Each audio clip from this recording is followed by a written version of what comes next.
How did Logitech become so dominant? This company rules the mice industry, be it business, personal, or gaming.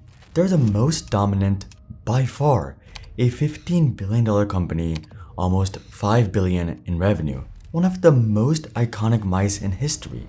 And ironically, the founders didn't even want to produce mice. So how exactly did they replace Razer in gaming when most of their mice look so normal, ordinary, even boring? This is how Logitech became the new Razer, and why it might be at risk of losing it all.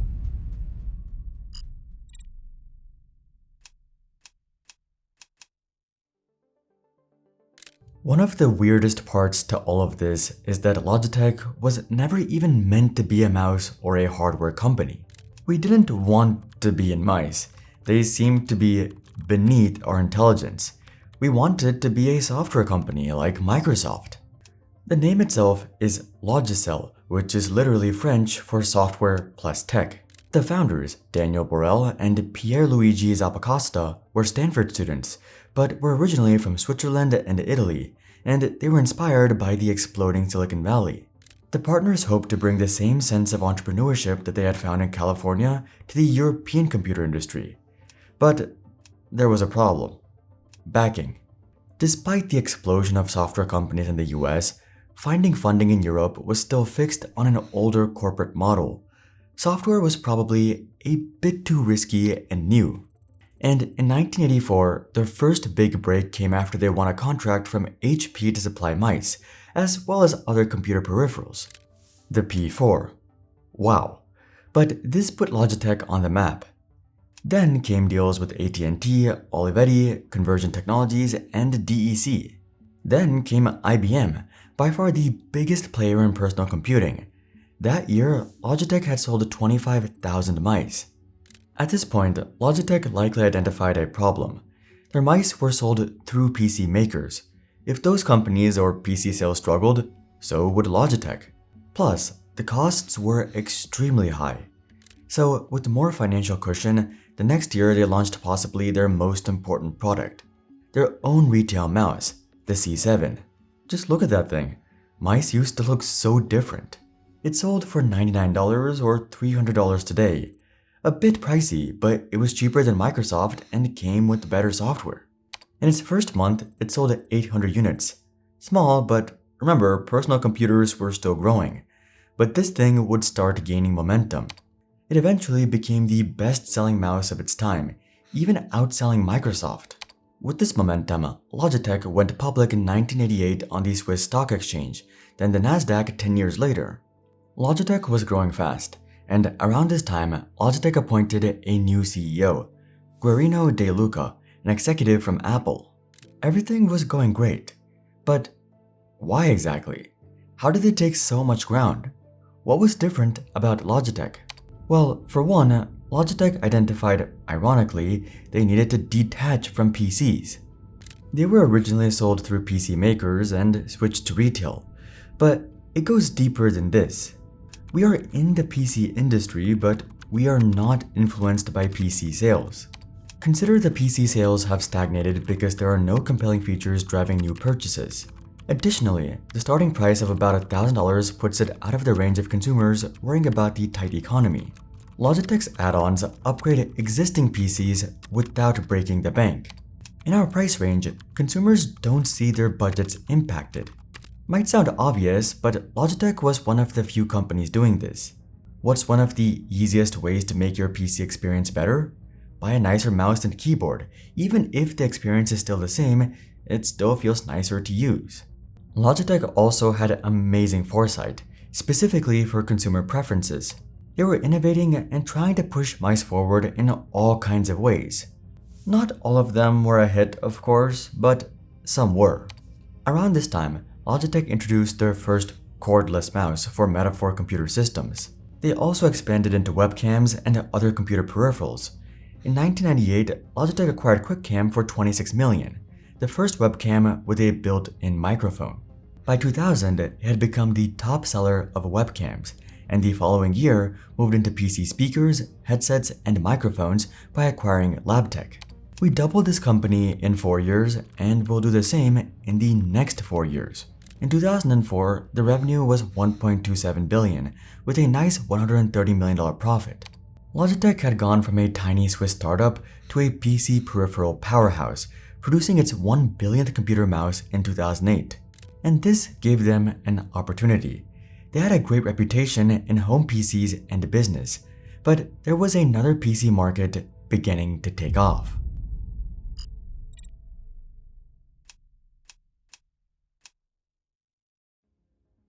In the early 2000s, the personal computer market was booming, and within that market was PC gaming.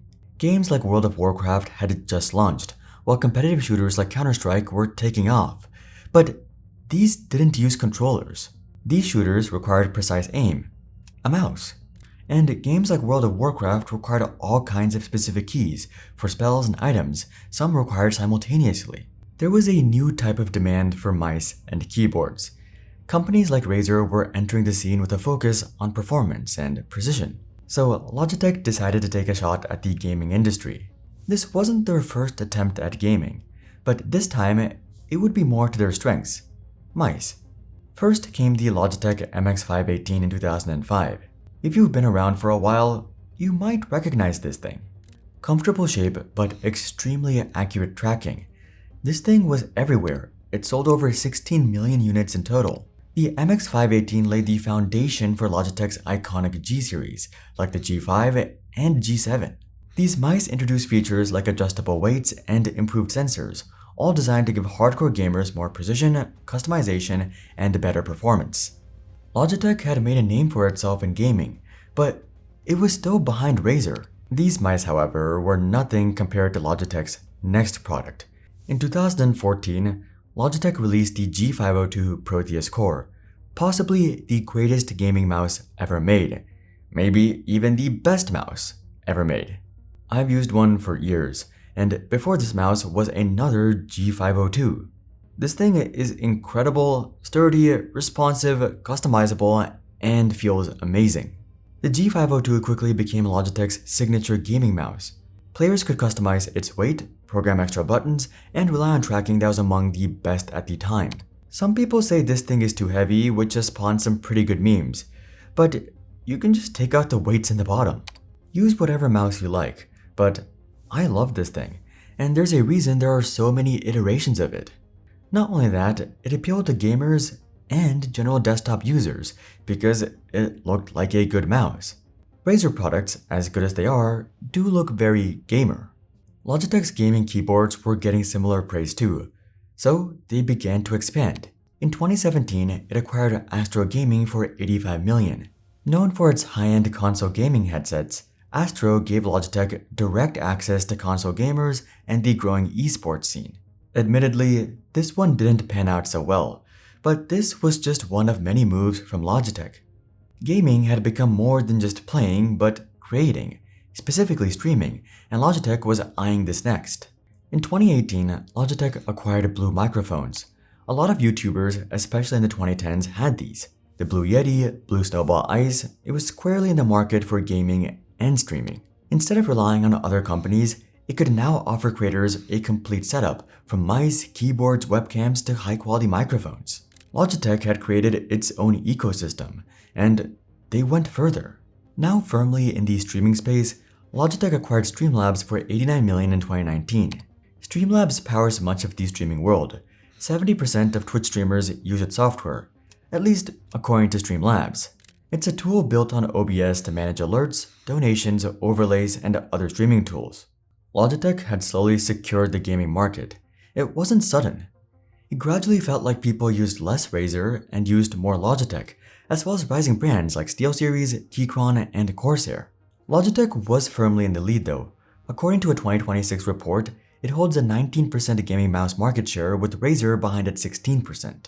Granted, part of this was Razer's strange self-implosion, but a lot of credit does go to Logitech, and we can see their original philosophy here. Their gaming products felt high quality and well designed.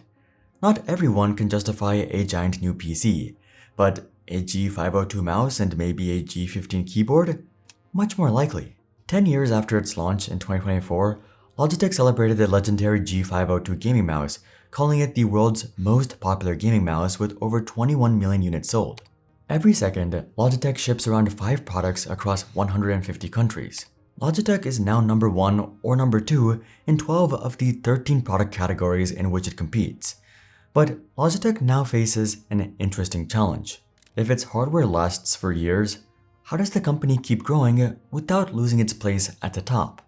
Not only that, what happens when leadership starts changing priorities?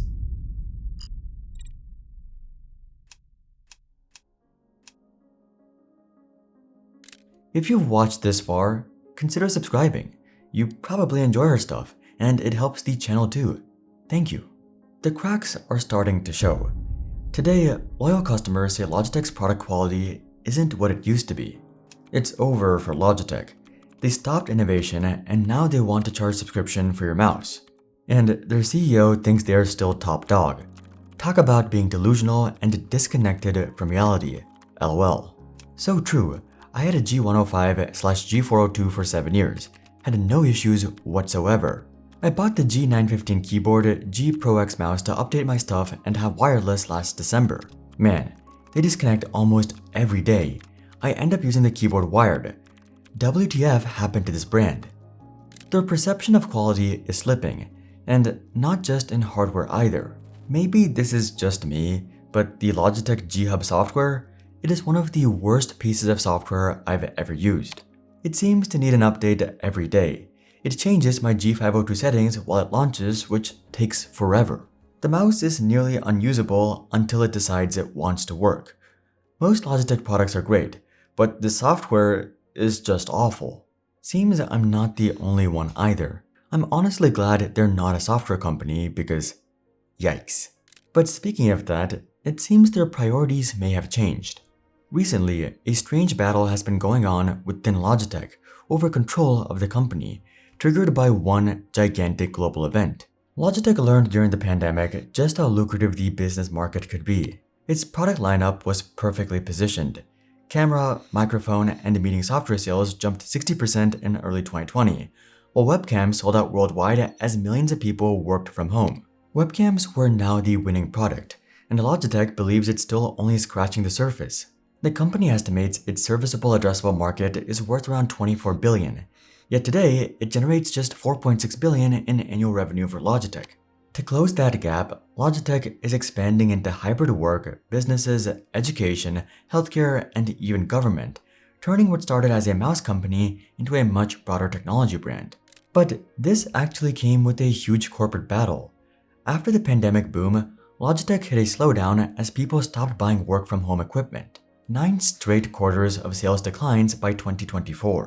During this time, in June 2023, CEO Bracken Darrell left after a decade, leaving the company without a permanent leader. Co-founder Daniel Borrell felt the current leadership, chairperson Wendy Becker, wasn't right for the company.